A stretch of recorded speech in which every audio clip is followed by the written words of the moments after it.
Oke, bismillahirrahmanirrahim. Assalamualaikum warahmatullahi wabarakatuh. Halo semua, selamat siang. Izinkan saya memperkenalkan diri. Saya Nanik Eprianti, dosen perbankan syariah. Selama semester genap ini, saya mengajar mata kuliah Lab Manajemen Keuangan sebanyak 2 SKS dengan metode Problem Based Learning. Kalian ketahui bahwa manajemen keuangan itu tidak hanya menghitung, namun kita harus mampu mendeskripsikan dari hitungan itu. Adapun caranya bisa menggunakan hitungan secara manual dan menggunakan Microsoft Excel ya untuk membantu kita memastikan hasil hitungan manual apakah benar atau sama dengan hasil hitungan secara Microsoft Excel. Mungkin kalian sudah belajar di dalam mata kuliah manajemen lingkungan secara reguler dalam kelas ya. Nah, hari ini pertemuan pertama kita akan membahas mengenai menghitung keuangan melalui Microsoft Excel. Nah, oke. Oke, kalau kalian pernah mendengar keuangan itu pasti memikirkan angka, angka, angka. Namun perlu kalian ketahui selain dari angka, keuangan itu merupakan pondasi yang kuat dalam membangun suatu perusahaan. Manajemen keuangan itu merupakan mata kuliah yang membahas bagaimana perusahaan mampu mengelola keuangan perusahaan, mampu mengorganisasikan keuangan perusahaan, mampu merencanakan masa depan keuangan perusahaan. Sehingga tujuan dari pengelolaan manajemen keuangan itu, perusahaan bisa mencapai di mana mendapatkan keuntungan yang besar berkali lipat setiap tahunnya. Jadi, mampu meminimalisir resiko yang akan dihadapinya, baik itu secara langsung maupun tidak langsung. Oke, dari sini kita akan pecahkan kembali dalam materi manajemen keuangan ada yang namanya time value of money.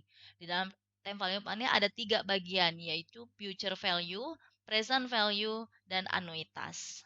Untuk pertemuan pertama, kita akan membahas mengenai future value. Future value itu merupakan nilai saat ini untuk masa depan, untuk masa mendatang. Maksudnya di mana? Maksudnya adalah uang yang kita miliki saat ini, berapa jangka waktu 3 tahun nilainya yang akan kita terima. Misal saya memiliki uang 1 juta rupiah untuk 3 tahun ke depan, saya simpan di bank dengan bunga sebesar 10%. Kira-kira saya menerima uang 3 tahun ke depan, apakah masih 1 juta atau akan bertambah nilainya, jumlahnya, seperti itu ya. Kita akan menggunakan rumus secara manual dan juga menggunakan langkah-langkah menggunakan software untuk menghitung berapa sih selama 3 tahun dengan bunga 10% yang akan kita terima di masa depan atau 3 tahun ke depan dengan uang 1 juta saat ini. Seperti itu ya. Kemungkinan tetap 1 juta atau kemungkinan bisa menjadi 1,5 atau 1,3 dan lain-lain. Kita akan menghitung secara bersama-sama ya. Oke. Future value adalah nilai uang di masa mendatang. Nah, untuk rumus secara manualnya itu FV merupakan pemahaman dari future value sama dengan PV itu nilai sekarang atau present value dikali dengan 1 ini adalah rumus utama ditambah dengan K ini adalah bunga ya. Tadi contohnya 10% bunganya di sini. Lalu buka kurung tutup kurung dengan jangka waktu berapa tahun. N ini merupakan jangka waktu yaitu 3 tahun. Jadi kita bisa memasukkan angkanya future value nilai yang saat ini berapa yaitu present value 1 juta rupiah, buka kurung 1 ditambah K 10%, ditutup kurung pangkat N jangka waktunya 3 tahun. Kita akan menghitung secara Microsoft Excel ya. Nah, bagaimana caranya langkah-langkah menggunakan Microsoft Excel ini? Yang pertama kita bisa buka Microsoft Excel-nya di laptop atau di komputer kalian masing-masing. Lalu letakkan di mana saja pointer di sel yang kalian ingin mengetahui keluarnya hasil tersebut. Lalu klik function fx, maka akan muncul kotak dialog insert function, yaitu di mana ada pilihan-pilihan yang akan kita cari. Nah, berhubung kita mencari keuangan, maka kategori yang kita pilih ialah finansial. Nah, namun dari langkah tersebut belum selesai ya.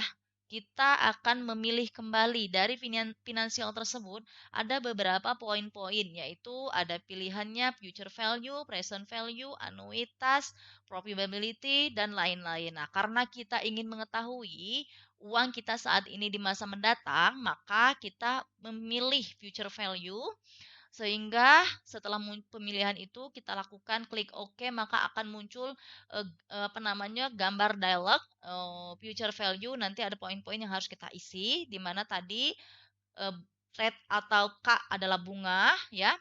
Lalu N jangka waktu berapa tahun selama kita menabung. Present value nilai saat ini yang kita punya, uang yang saat ini kita punya, ya. Lalu ada yang namanya periode. Periode itu bisa kita pilih di awal hari, di awal bulan, di akhir bulan. Sehingga kita pilih bisa satu atau nol isinya. Sampai di sini langkah-langkah menggunakan Microsoft Excel ini kalian akan mengetahui berapa hasilnya muncul, akan nilainya pun akan sama berdasarkan dari hitungan secara manual. Oke, sekian presentasi materi pertemuan pertama. Semoga dapat diikuti oleh kalian semua.